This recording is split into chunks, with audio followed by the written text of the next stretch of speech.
Hi everyone. Today I have the pleasure of speaking with Omar J. Dorsey, who plays Hollywood Desonier on OWN's Queen Sugar.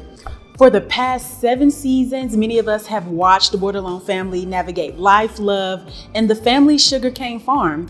And unfortunately for me and all of the fans who are watching, we are entering the last season and we're here to chat about it. Omar, thank you for joining me. Thank you so much, Naja. Glad to be here. So I have to start off by telling you my first experience with Queen Sugar. I remember the premiere date like it was yesterday. My friend, one of my best friends, he hosted a watch party in his home that he was renting at the time in Decatur, which I know is where you're from. Right. And we projected the show on the wall and we fell in love immediately. Right. So now I want to take you back 6 or 7 years ago when the script came to your desk or your email or the phone call. What were your first impressions of the character Hollywood? You know what? Okay, so when I first got it, I was in the Bahamas. I was doing a film called Cargo. Ava texted me, she called me and said, I have this new show that I'm doing with Oprah. I want you to read the script. I want to offer you this part. So she didn't say she wanted to offer me the part. She's just like, I have this script. I want you to read the character of Hollywood. Tell me what you think. I said, yo, this is a really good, it's an amazing character. I said, you think I can play this? She's like, yeah, I wrote it for you. This is what it is. I said, well, what can I audition for? She said, I wrote it for you. And it's me and Oprah, we're producing it. I just got finished doing a movie with both of them, Selma. And so I said, oh, wow. So I don't have to audition. The first time I didn't have to audition for something that was going to it wasn't like just a little independent movie. So I said, of course I'll do it. It just blew my mind when I read the script, period. Because just all of the little, the beauty of it, the writing on it, the way she wrote that first script was tremendous. So I was like, this is going to really be something big. What? Country ham, red-eye gravy, grits, scrambled eggs, fancy biscuits, and that rhubarb strawberry jam you like so much. You ain't got to tell me twice. Yes. So may I ask, what's the occasion? Got something on my mind that I think I should tell you. You can tell me anything. One thing that I love in particular is Hollywood's relationship with Aunt Vi. Yeah. How could we not highlight this Right. beautiful Black love? After the first episode, we forget that there's an age difference. Yeah. Why do you think Hollywood loves Aunt Vi so intentionally and so beautifully? What motivates him to do that? You know what? I think that she's just the best thing that he's ever seen and ever been around, because it's this spunk that she has, right? You don't think of her being in her 60s and him being in his 40s. Because he might act a little bit older than she does. She has, she's messy. She getting everybody's business. But I think Hollywood likes that a little bit. He has to bring her in a little bit, from time to time. But it's just, and Tina Linford's just, she's that in real life. She's so spunky. She's just so vibrant and so full of energy. So I think a lot of Omar comes out in Hollywood the way I look at Tina Linford, because I think she's dynamic. I think she's one of the most amazing people out there, especially actresses, but people, period, that I've ever been around. Now, this show has a lot of Black girl magic. We mentioned Ava quite a few times. We have to mention Oprah Winfrey because it's on her network. Yeah. All of the directors are women, many Right. who are Black. Sure. Your co-stars are Black women. Right. What is it like to be on a show with this type of foundation? How has that changed you as a creative or impacted you? It's tremendous. I often say before Queen Sugar, I was directed by one female my whole life, and that was Ava DuVernay. Since then, I've done When They See Us with Ava. I've done different projects with Ava, but I've been directed by over 50 women, and that is a dynamic that Ava has brought to the industry.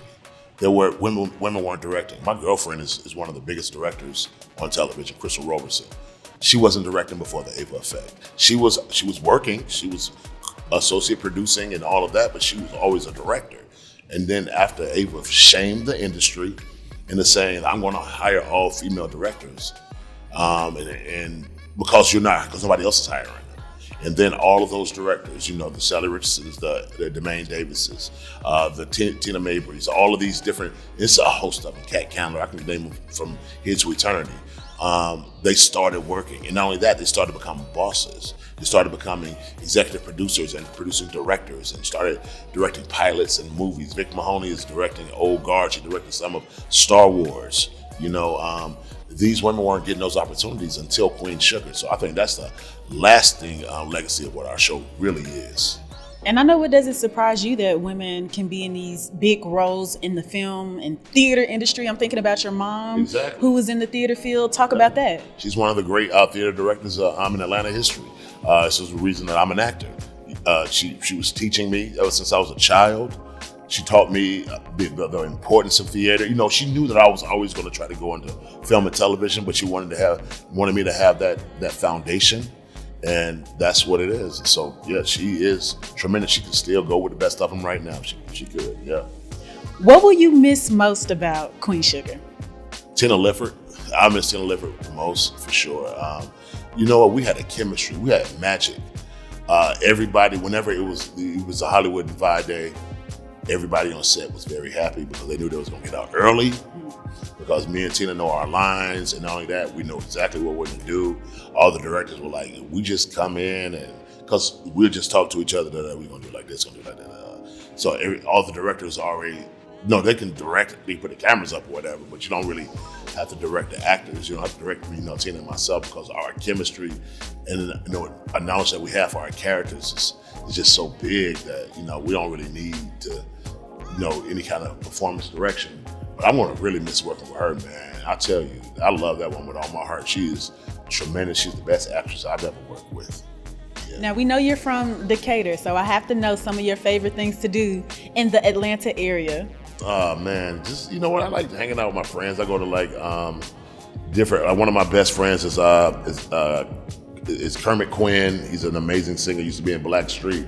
So whenever he is Quinn and Jukebox, his name of his group, whenever they have anything, I go watch him perform. So I go to Spice House on Fridays. He performs at Spice House.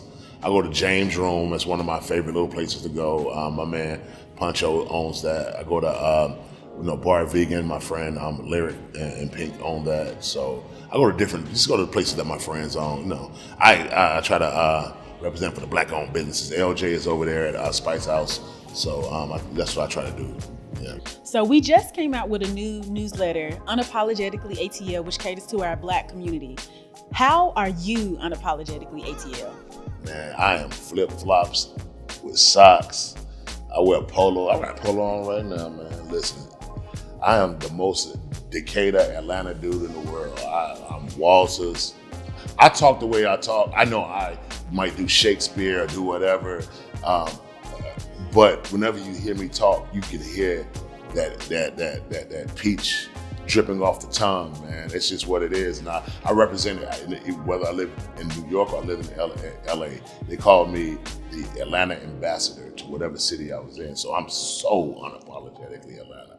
And I was born at Georgia Baptist. Bam. That was perfect.